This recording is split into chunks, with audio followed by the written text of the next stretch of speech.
মিতালির রান্নাঘর থেকে আমি মিতালি। শীতের দুপুরে আজ আমি লাল শাক রান্না করেছি।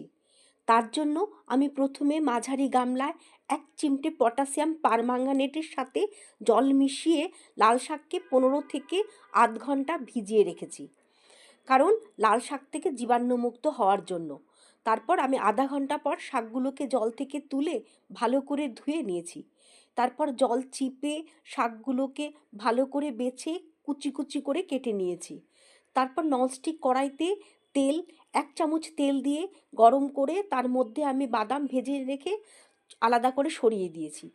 তারপর আমি সেই তেলের মধ্যে কালো জিরে, পেঁয়াজ কুচি, রসুন কুচি দিয়ে শুকনো লঙ্কা দিয়ে লাল লাল করে ভেজে তার মধ্যে কেটে রাখা লাল শাকগুলো ছেড়ে নেড়ে চেড়ে নুন হলুদ দিয়ে কিছুক্ষণ চাপা দিয়ে রেখেছি। তারপর ঢাকনা খুলে জোরে আঁচে শাক ভাজা করে নিয়েছি। তার মধ্যে আমি ভেজে রাখা বাদামগুলো মিশিয়ে দিয়েছি, আর একটু স্বাদ হওয়ার জন্য সামান্য চিনি দিয়েছি। এইভাবে আমি তৈরি করে নিয়েছি লাল শাক।